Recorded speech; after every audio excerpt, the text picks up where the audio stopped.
爸都会喷药，所以说他已经习惯了。就像你看到有些农民会说，挖不好，因为我们的比如说蜘蛛啊，或那个介壳虫或那些虫，其实它适应农药的能力很快。你基本大波细，等它第2代、第3代出来的时候，它已经适应这个农药了，然后一直喷这个树或喷这个蔬菜，它到最后抓没见。农药这种东西，你就变成你要去轮流去使用。你如果农药啊去验超标还好，但是你如果去被它验到，是不能喷在上面的，那个罚则很重。对。啊，当然我没有喷药，我就没有擦。农药这种东西不是说我可以等于用什么小苏打粉啊，或者说什么用臭氧，然后就会不见啊，洗干净就好。洗掉的不是农药，是头昏啊、拉沙海而已。如果这样子的话，就可以说去把农药去掉的话，那就不会有农药超标的问题，你懂吗？就是，那我就拿回去，然后泡个苏打水，然后我再拿去验就好了。验农药，那我的农药残留是会零吗？不会啊，它是需要代谢的。那它还是会有残留，但是它这个残留是在我们这个 ppm 是在我们标准之内，那就 OK。你不要说今天喷了，明天就收。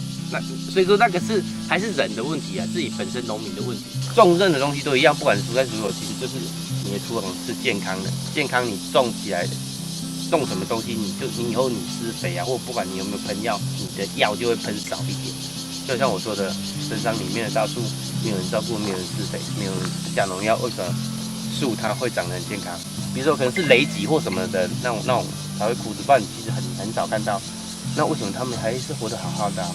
那为什么我们一定要说给他那么多，给他那么多东西？那给他那么多东西，他真的用得到那么多吗？对啊，黑龙级呢？你要肥料级，买农药爱级呢？那有做惯性跟友善的柠檬出来的差别是什么？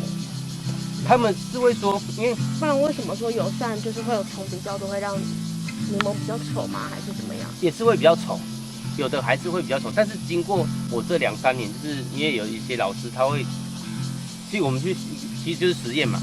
我实验我确实用草生栽培，然后确实就是我们不喷药，这个都可以去检验，然后也证实了真的，地上它有东西可以吃，它就不会跑上去。你看柠檬，其实你这样子进来看，就是柠檬大部分啊，它的果实其实都还是漂亮的，果实其实都是漂亮的，丑的也有，但是丑的比较少。所以说这证明了喷药不一定说就会比较漂亮，或不喷药就会比较丑。我唯一的困扰就是，你看蚂蚁很多。对。我说这样的蚂蚁啊，这没有办法处理啊，因为这2年气候异常啊，然后让蚂蚁，以前蚂蚁是住在地下嘛，会有蚁穴，那现在蚂蚁很妙，它不住地下，它直接就是在树上筑巢啊，所以说很困扰，就是其实我摘柠檬都要戴那个护目镜啊，不然就是会掉到我脸上或眼睛啊。这么严重？那很难过的，干那个超痛的。对啊。柑橘类其实最怕的就是甜黏而已。因为它会，你如果看到你的树冠或树干有木屑，那表示就是虫卵跑进去。那虫卵跑进去，木屑，因为它是活在里面嘛，它喜欢那个味道，然后它就会吃那个木屑，然后挖洞。但是它挖洞，它不一定是一直这样子进去，它可能这样子转来转去，你不懂啊，你根本找不到它。那有人就用铁丝，然后去把它清干净啊什么的。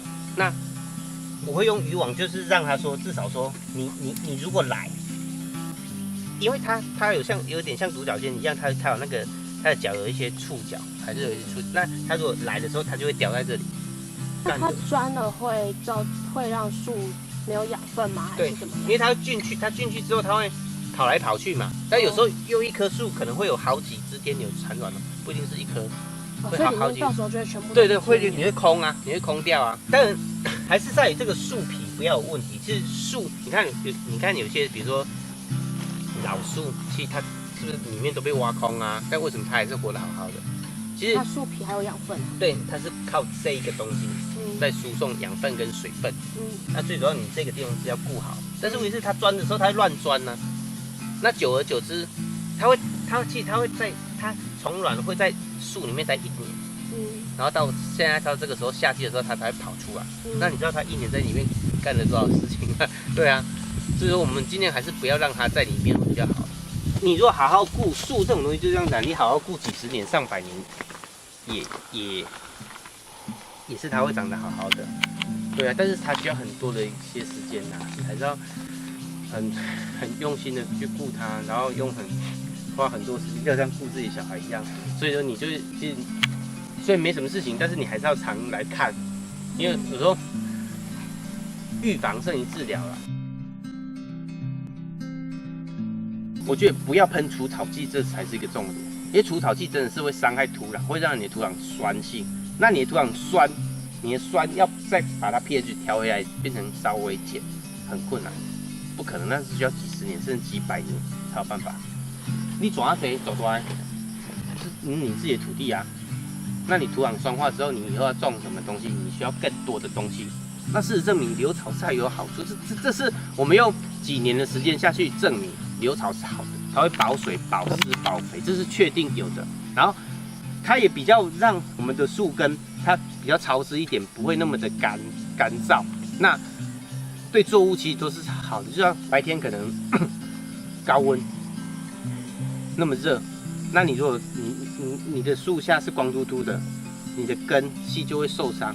这个无形中其实留草是保护这块土地的。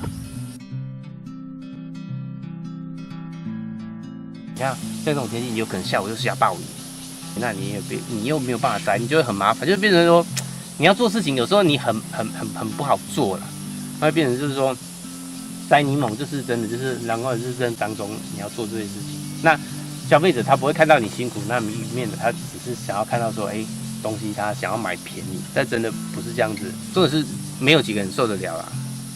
像这样子啊，摘几个柠檬，全身上下都是蚂蚁。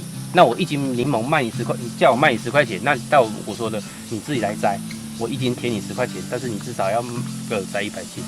我觉得这个是让所谓那些患难或者是那些消费者体会说，为什么我东西要卖这么，不要说贵，我觉得很多东西没有什么贵不贵嘛，星巴克一杯70、80块，甚至上100块的咖啡。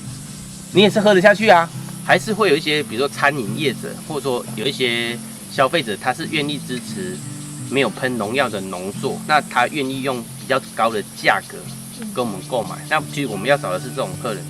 这个行为不是说我们去上班，你今天去工厂上班8个小时、10个小时，固定一天可能1200、1500，或许这样子。那我们换算时薪嘛，现在最低薪资是24000。